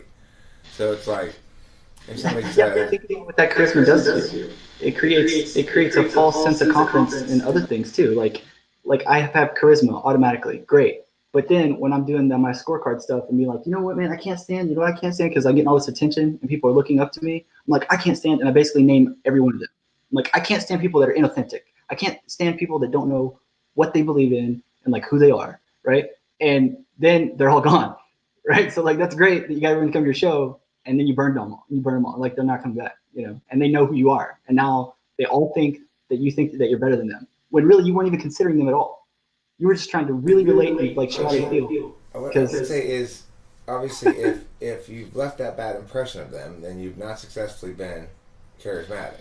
Well, you were charismatic because you got everyone to come in and sit down and be part of your circle and feel cool to be in your little clubhouse. And then you like, you know, drop down into your like relaxed, like whatever, and you say your truth and the stuff that grinds your gears. And then see, this is what I'm saying. I think you're imagining the goal of people seeking charisma advice as being the guy who charismatically hey, everybody into the room. I think their goals are much lower than that, in the sense that they're people who have trouble engaging confidently in social interactions, and they're often faced with extroverts who perhaps are much more confident and who will seize ground unfairly and do other things that they wish they had better ability to deal with, you know? So in that regard, I think it's my blind spot, man. I'm just not afraid of what I did in the past. I don't ever orient myself going, I'm bad at something because I know all the shit that I did yesterday where I didn't perform well. Like if I think that all I need is an inception, an idea that like I can go do something, and then I'll just go and do it. Like I'm not going to think about all the times I failed at doing it. And I'd point out this, Sean. I'd point out this, that if life was constantly asking you to use SI, right, you might turn to some external source and say, all right, I could use actually potentially some advice in dealing with this aspect of life that seems to escape me, but the life keeps demanding of me. But the problem is that the difference is this. There are lots of reasons why FE ultimately is something people are more likely to ask advice about than SI. In part because extrovert feeling and FE stuff is about the group, whereas SI is about yourself.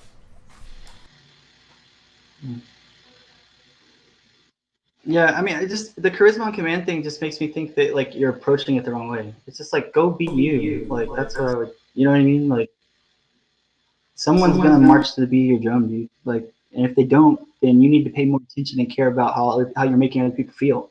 Like if you have shitty posture, if you have bad breath, if you have this, that, whatever, like if you make people uncomfortable because you're this like hikikomori, like lives in your room, and your parents like leave food at your door and treat you like a creature, and you present as a creature to the world's gonna respond to you like you're a creature, right? Like you really have to look in the mirror and you have to like take care of yourself and do things, you know? You have a relentlessly FE frame. I mean, if you want to be successful with the way you are valued in society, isn't this the correct way to pay attention, right? Like, orientate yourself based on what other people are like their taste. One thing I don't think it's talked about enough is that FE's like their values, but values are a huge spectrum, right? Like on the weakest end, it'd be like, you're talking about the oh, if I had my druthers, like something you wouldn't even pay extra for. You wouldn't even pay the extra quarter to get this kind of sauce. You'll just take it if they have it, kind of thing. And then at the far the other side is principles. Like this is ride or die shit. This is shit that like you would like give everything for that idea that like you believe in that much. And then there's a whole spectrum of values. And if you want to succeed in life, like you can't literally die on every fucking hill. You're like, you know what I mean? You can't be like, oh, I need to like give bird to everyone that doesn't like sweet and sour sauce because I'm only about that peach apricot magic instead of like barbecue sauce. And if you have barbecue sauce, oh god, I hate you. Get it off my table. You know, it's like that's how ridiculous this stuff seems to me. It's like just open yourself up. I'm not like erasing who I am. I never let go of my principles ever. Right? But what do you think about history? Question from the chat. What do you think about history? Sorry. What? Question from the chat. What do you think about history? What does that mean? Like the subject matter. Oh, I loved school. I loved all school, man. School is but differentiate between history and other things about it in school. I think I preferred civics more because I liked like when we talked about like when the teacher would get a little bit more FE and say like we had civic duties and like talk about the things that made our country great and these values that like people should have because human beings are special things that like have a right to, you know, be happy and not be hurt and fucked with all the time. You know, like we have a right to like some kind of mutual respect. So I preferred civics like to like the pure just history stuff. But then there's different histories like where it would depend on the character in the story, you know, like then it would be like more interesting, right? Like, I mean, anything that's gonna get more FE out of it, I'm gonna enjoy it more. Basically, that's probably the works. All right, let me answer a couple of things here in the chat, which is still marching forward with questions and so forth. So, we have one more question. What if my true being is a selfish jerk? I should strive to control myself and have discipline and respect for others, so be yourself doesn't apply. So what if be yourself? It doesn't apply. That isn't consistent with be cool. That's why I said there's such a huge spectrum. You can be yourself as long as you don't betray your principles. Like values are a huge spectrum. You're not gonna be any less yourself when you suck it up and you eat your tertiary favorite sauce with your nuggets today, right? Like, you know, like. And that's life, like learning to like figure out where you can make adjustments and where you can meet people halfway. And like principles are not those, right? Like your principles, that's stuff that's so who you are, you know, like it takes a long time to adjust those. Okay, so Octavio Silva says as an ISFP, be yourself without harming others. That's NI from Octavio Silva. No, you can harm others. It's like depends on the kind of harm. Like there's instructional harm that we do to people. Like there's carrots and sticks that I believe in, like as social pressure. Like if someone is creating disharmony in the tribe, I'm okay with making them feel bad about the results of their behavior and using this social pressure to be like, look what you're doing. We want you to correct that. We want you to integrate with the tribe and be a source of harmony, not a source of dissonance. And like that feedback's important.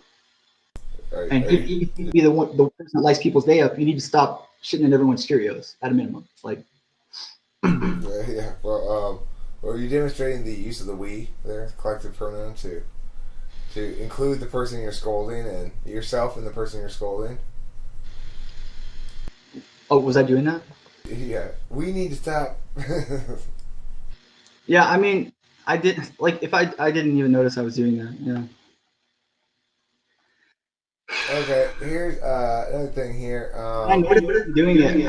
I won't do it because it sounds preachy, and I'm vain, so I don't want to sound preachy. Right? It depends who you're talking to. It really depends who you're talking to. Lawnmower says, shouldn't I strive to change myself from within? Should people strive to change themselves from within? That's the only kind of change that's real. Like when you do a surface level change, it's not a change. It's a surface level whatever. when you program your values, those values come out, right? Like the anonymous quote: "Mind your thoughts, they become your words. Mind your words, become your actions. Mind your actions, they become your character. Mind your character, it becomes your destiny." You can take destiny not as a woo thing, but as like, these will be my tidal waves in life. These are the things where I'm in balance. Like, that's why moderation is actually a virtue, so that you can create a balance in your life, that you're not creating these, lopsided things where the tribe's going to come and smack you because you're not balancing your life. That's your destiny. I That's bet why you that fail over and over again. I bet you that INTPs at least would agree on the weak link in that chain, and that is your words become your actions. Ask any INTP, the fuck? It's look, it doesn't have to be literal. It's the idea that like you build yourself over time from within. It's what the idea represents. It's not literal. Like, I can play video games and I can listen to like freaking like the Hustle and Flow track when he's like stomp that hoe or whatever. It's like, I'm not gonna wake up and be like, man, you know what I need to do? I need to start my own business. I'm gonna go get some pimps. And it's like, make this happen. That's crazy. Like, it's not literal. It's just I wasn't critiquing it. I wasn't critiquing it.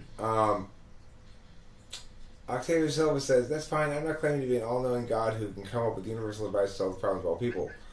I'm not. I don't think. I'm not sure he's talking. I'm not sure they're talking to you or not about that. They may be talking to either me or somebody else in there. I'm not sure. They don't direct.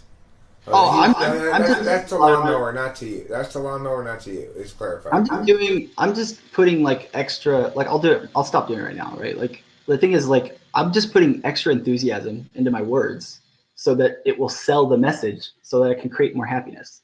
Right. Like, there's a lot of people here that don't want to hear that this would work, but you can overwhelm their senses with feeling, and then they'll practice it for a little bit, and then you create enough of these like situations in their life, and then they come back to you like 20 years later and be like, dude, you're right.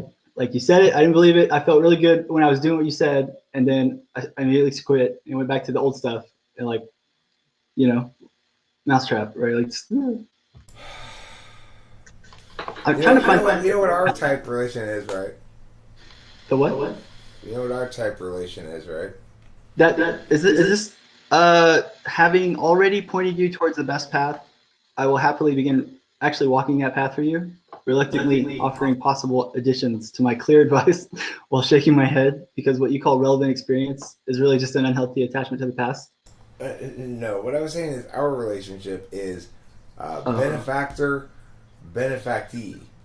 So, whereas, like, for example, INFP is my supervisor, ESTJ is my benefactor, I'm your benefactor, and and then Oliver here is saying he's your supervisor type. So, of course, that's the thing is, whether or not your approach here is going to work and how people are going to respond to it is going to be rather contingent on their relationship type. So, although I may in spirit maybe agree with what Oliver Lyon is saying, I'm more gentle in saying it, probably, or in just referencing it even, than he's going to be, because he's supervisor type and I'm benefactor, which basically means I like ENFJs. Lawnmower, I'm a Christian. I've said that a lot of times. So I hope that's not bait me. He can be a little fighty. Just to give you a heads up. I know. Like, there's a lot of different things with Christianity, right? Like, I remember, people being like creationists or whatever, and I was like, what's wrong with Big Bang? Like, what's wrong with God going magic dust? There's Big Bang. Like, I never had a problem with that, or dinosaurs, or the Earth being like a lot of years old. I'm like, he made us, he made our minds. Why would he make our minds not work? I think we should trust the way men's mind work and trust our science and the Enlightenment and all these really cool things that we got, because he made us to be super beings, right? Like, so like, I just, whatever, it's like. But here's the thing. We can at least agree that God didn't make dinosaurs. That had to be the devil. No, see, like, I've heard these arguments. Like, I've been in churches, and we had like a guest. Dinosaurs are bad. Hello, dinosaurs are big and evil monsters. So obviously, who makes those? The devil. No, come on, man. Not everything gets explained, okay? The land of Nod just kind of magically appeared when it was convenient. You think they could have talked about that a little bit before we got kicked out of the Garden of Eden, about how there's this other tribe living off in Nod somewhere, and not from Eden. But that was me, actually. I set that place up. I'm a lot older than I look. No, I'm before that. Oh. I'm the guy who set up Nod. He's not mentioned in the Bible. Mr. Nod, they called me back in the day. That's why they called the city Nod after me. Because I was nodding all the time. I invented what up like this back in the day. Yeah. Let's see here. And we're off. Evolution and creationism, and I'm delighted. Well, this one is not so much evolution and creationism. It's just talking about whether God, a really almighty, decent God, would actually create dinosaurs knowing how mean they are. I don't know. Those look like work of Satan. Pretty funny beliefs, man. Like, I don't know. Well, I mean, I don't know. I just like could do adjustments, Like, if I see two things that don't relate or like don't necessarily make sense, I could just be like, okay, how does this make sense? And then come up with a bullshit answer that I would totally believe in. Like here's an example. My mom gets an abortion, right? I'm like, abortion's not wrong because, and then like, oh, okay, here's what happens. You're not actually a human being until you get your soul, and you don't get your soul until your first belly laugh, because only humans can do the full belly laugh, and that's when God has like magically decided like you get your soul now. And before that, you're just like a little robot. It's like gathering data to prepare this body that might receive a soul. Yeah, like really crazy, right? Like just come up with that. Like nobody told me that. Like this is stuff that you can just when you want to rationalize stuff and logic's like weak for you, you can come up with anything. And it's kind of just like, okay. Okay, we got some good news. It's been confirmed. God is not responsible for the dinosaurs. It was Oliver Linehan. Like God to me is peace, love, and understanding. Like God is this thing that I wake up and it makes me want to get out of my bed and feel happy and feel humility because like I'm not God's gift to the world, right? Like and that like all those times I made mistakes, right before I made the mistake, I felt like I was right and I didn't know I was making a mistake. And then I made the mistake and wow, So the idea of just keeping God, the idea of a higher power for me is the idea of like worshiping peace, love, and understanding. And I can't do that unless I make an effort to do that and realize how capable I am of failure. And I don't remember my past very well, right? So like that's how I start my day in a way, right? It's like there's something there, and I feel blessed. And I literally feel blessed in my heart, like, whoa, I'm blessed that like God's given me the grace to recognize how stupid I am and stop me from that trap of going out there and being arrogant and overconfident and making even more mistakes because I wouldn't pay enough attention. I think I know. I'm being told by everybody in the chat to rein your ass in with your mushy worded nonsense. That's guys don't like let him be NI. Okay, NI is not bad. It's just not reductive. Okay, it's not. You can't reduce it. Nothing inherently bad about it. So here's the thing. Yeah. I appreciate your general sort of positivist relationship with God and God is so understanding and stuff. Well, I went full. I don't know. Like I went full cycle with God. Like I didn't get in. Nothing horrible happened in my life. I didn't like lose someone in an accident or anything terrible.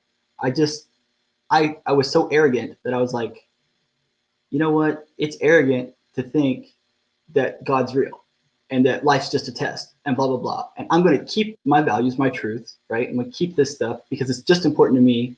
And I don't need to believe in a higher power in order for me to act morally. And so then I was just an atheist. And then one day I woke up and I'm like, dude, how come you be an atheist? Because I don't definitively know what happens after I die. So then I at least made the wiggle room to being agnostic, right? And then I was agnostic for a few years. And then I wasn't even like in a bad spot in my life. I wasn't like, there's no atheist in a foxhole. I wasn't in a foxhole. I was just in life. And I was just like realizing like. Okay, let me explain what happens to everybody. Let me stop you right now. I have practiced listening long enough. Go ahead. Yeah.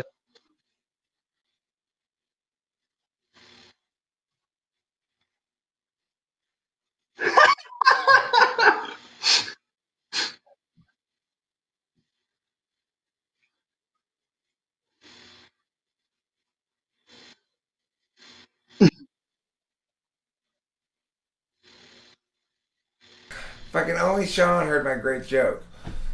Unbelievable. I muted myself. It was a great joke. I see you. I was muted. I know. Okay, so anyway, you're gonna just have to miss my great joke. And that's just tough, I guess. I'm about ready to wrap things up. The thing is, what I'm getting from people here is that they're hearing from Sean more in NI and less TI than we would normally are accustomed to. The thing is, I want to point out, look, NI is what it is, which is to say, it's kind of well, in its maximal level, I suppose you would say, it's what's the word? Starts with a P, like parochial or something, you know. Mm. I will tell you the joke. Okay, I'm gonna go back. I'll tell the joke. Okay, it's not gonna be funny this time, like it was before, but it'll still be a good joke conceptually. So what I said was, what happens after you die is that not God shows up to taunt you for having believed in Him, and if you didn't believe in Him, then you get to team up with Him to taunt the Christians. And then I still might be right. Then Jesus comes and is like, no, actually, dab, yeah, and like, yeah, and I'm Okay. more than like actually go hug him because like I'm all like, yay, I knew all along, you know. Xavier Silver says, after observing NE users and even people with 5th or 6th NEU by comparison seem to be completely reactive, similar to myself, and in the original topic conversation you do bring up at lawnmower. That was at lawnmower. Next we've got, let me see what else we got here going on. I see nothing wrong with considering different possibilities when it comes to spiritual things. None of us really can know where this life's heading. We go in so many directions. My actual take on the afterlife is, I just basically am not concerned with it. In other words, it's not relevant to my motivation to be morally upstanding. So I don't really need to worry about it. It's both. It's like regardless if there is some sort of criterion to get to the afterlife, I'm already going to attain it by attempting to be normatively correct. And then if there's not, then I don't have to worry about it. And it's like I got plenty to worry about in this life. Why am I worrying about whether there's an afterlife? Yeah, I'm not concerned with the afterlife at all. Like at all. I mean, the thing is this. My point is, you Mad Bro says, it's not about a joke. It's whether you want to live in His kingdom. You guys are way out. Okay, so what I'm saying is this, you Mad Bro. If in fact how one lives determines whether you get to live in His kingdom, then it doesn't matter if I want to live in His kingdom. As long as I live correctly, I will get to live in His kingdom. I don't need to want to live in His kingdom, right? You're saying that in order for me to obey God's commands, I have to do so for this reason instead of some other reason. In other words, I have to be motivated by this promise of an afterlife. I don't have to be motivated by it. I do not have to be motivated by a promise in the afterlife of an afterlife to be adherent to the moral laws of things and to do all the seeking of forgiveness and trying to adhere to the path. Now, for those of you like Lawnmower and you Mad Bro who want to condemn my understanding of Christianity as somehow too modern, or taking what I want and ignoring the rest, I call complete bullshit on that. As a matter of fact, I would say that if there's anybody who's prone to taking what you want and not paying attention to the rest, it's the people who fixate on specific things like stupid shit. Like I think it's just being authentic. Like if I say I'm Christian, I'm only talking about the things that resonate with me, because that's the only reason I would take it. Like, I'm not going to live an idea that doesn't make sense to me. Like, religion's useful to me because it helps me be happy. Like, I just ordered food off Amazon 2 days ago, and I ordered it and the food didn't come, and it said it was delivered. I'm like, what's going on? And I asked my roommate, he had no idea. And then I checked the delivery thing again. It was my old address. When I saw that, my initial response was to get this like woo feeling of like, oh, you know what, someone else needed it, and God works in mysterious ways, and that's cool. So like he just took someone up, and I just took that little like thing that could trigger some people, right? It created happiness for me. This chaos, like not dealing with paying attention to detail thing that I'm not good at doing. I ordered food from my old address, right? Because it did an autocomplete in Google Chrome, and I didn't pay enough attention, and I didn't beat myself up about it at all. I was like, you know what? God wanted that to happen, and I just passed all responsibility for that, and I felt good about it, and I even like was like felt good instead of it turned a negative into a positive. I want to address a couple things here. This is Mood says, "You did not choose me, but I chose you and appointed that you should go bear fruit, and that your fruit should abide, and so that whatever you ask Father in my name, He may give it to you." And then there's another quote here that says, "We are not God. We are not gods. We are His creation. We don't rule Him. He rules us." And then somebody else says,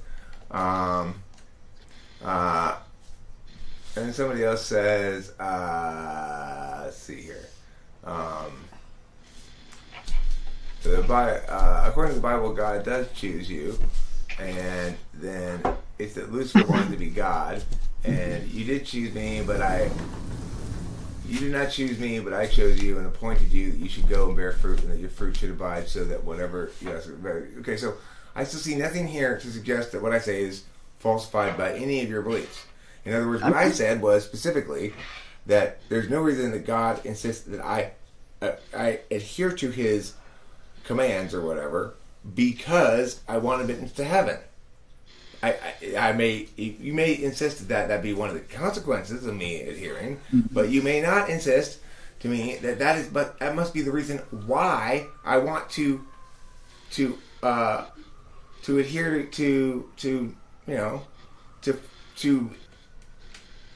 to uphold. That's the best word. To uphold Christianity. To uphold the tenets of it, right? I do want to uphold those tenets, and that's the important thing. And I try my best to do so, and that's the important thing. And you cannot tell me that only in those instances when I want to do that because I want to get into heaven are they legitimate. That's just insane. No, you get in. Yeah. Like to me, being Christian means being Christ-like. Like that's what it means.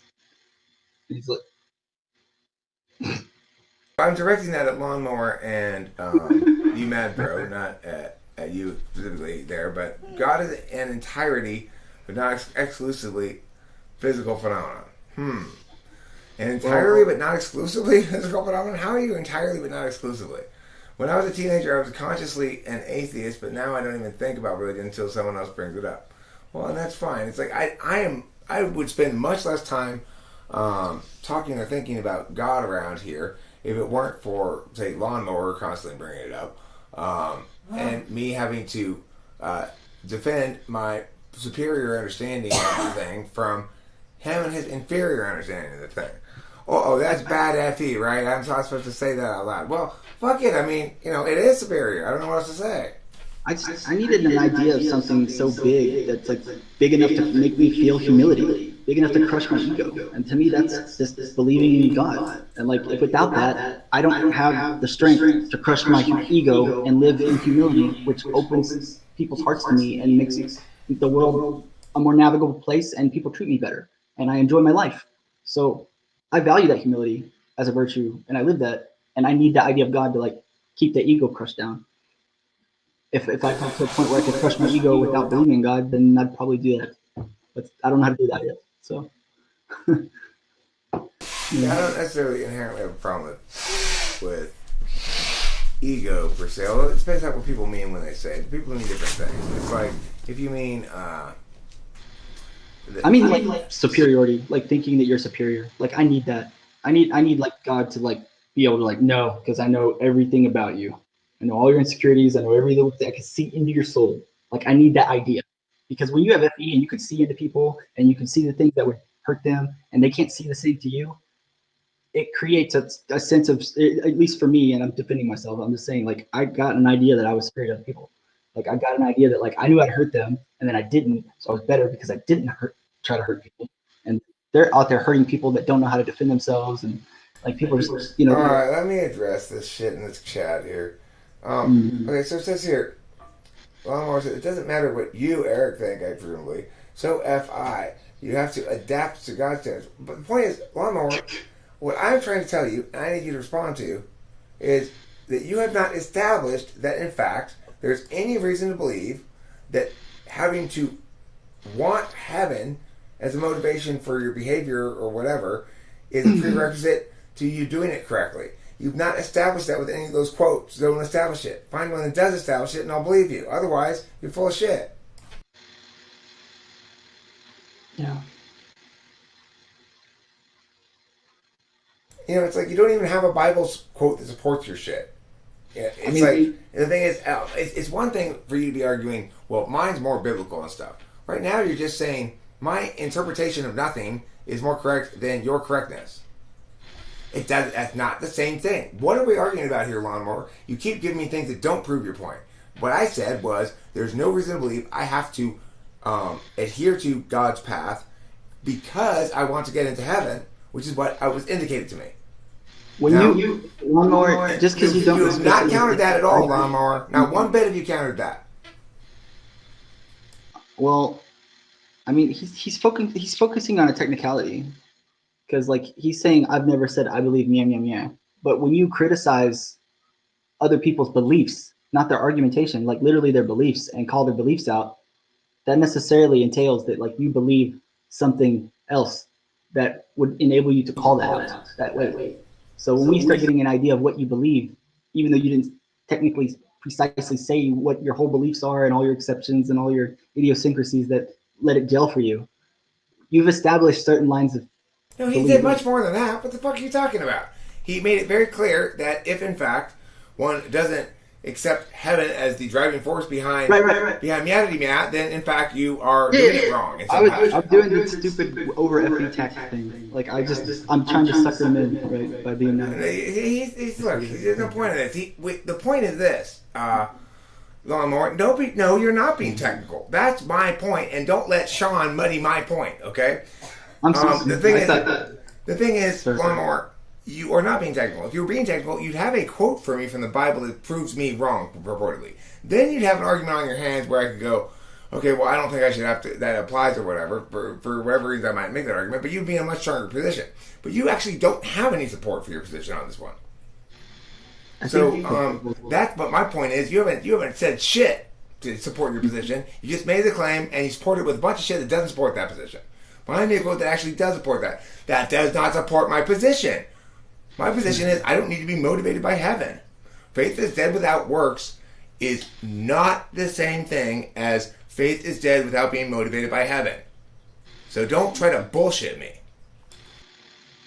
I thought it was bullshit when I was a kid, like the heaven thing, because the streets of gold, the crystal sea, and like 12 We're not talking about the heaven thing. We're talking about Lawnmower's ridiculous arguments about me. Mm. So, Lawnmower, if you're going to claim that I am somehow deviating from God's will because I am not motivated by a promise of heaven, then I am asking you to establish what you're saying with some sort of evidence from the book that you claim is determinant on the matter of the Bible. If you don't even have that, then your interpretation of nothing is certainly not to be preferred over mine.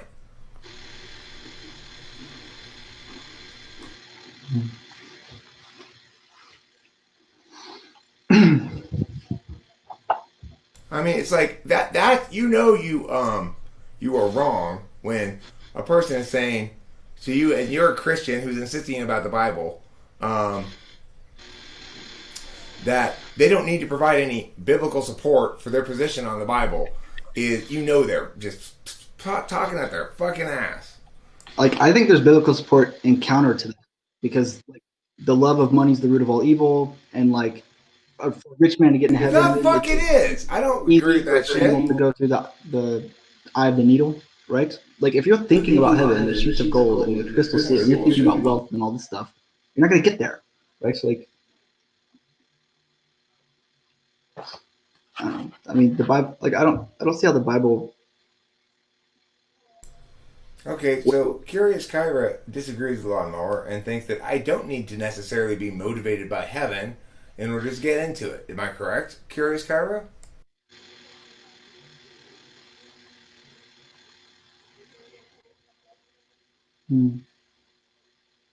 Of course, love of money is bad in the sense that you are loving to have other people be held to you in fashion, right?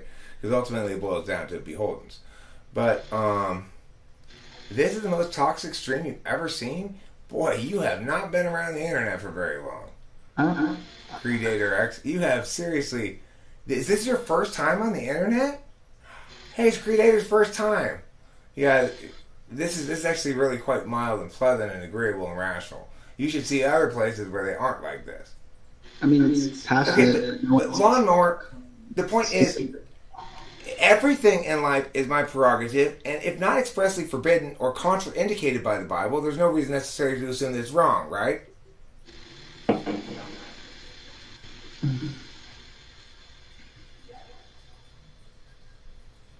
It's toxic because you drop so much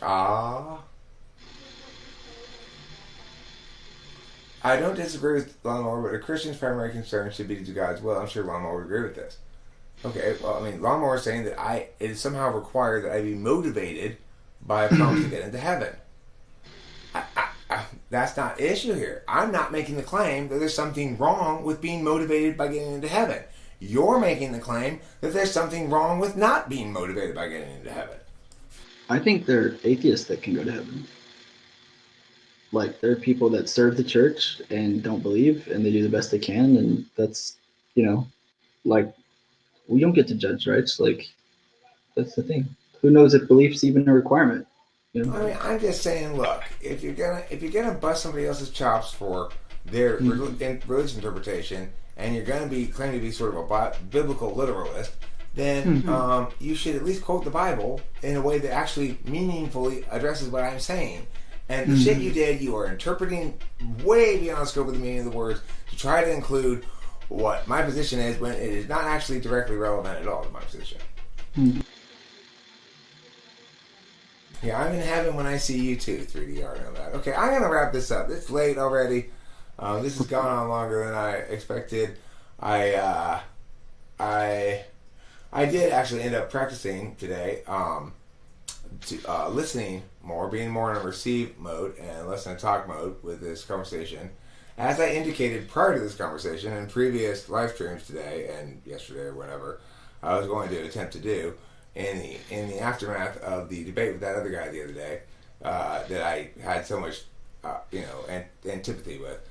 So anyway, I think I successfully did so, and my conclusion is, was it rewarding listening more? Kind of. But it's like I'm inherently a information putter, It's validating for me when people ask me my opinion. Like, I still get flattered by that. Like, even I'm 35, so it's validating for me. I feel good, and I feel like I learned stuff. So thank you very much. And I'm very glad you were here, and I'm glad I enjoyed the conversation with you and stuff. I'm just sort of linking back to something from earlier conversations, and I feel glad that I listened more. And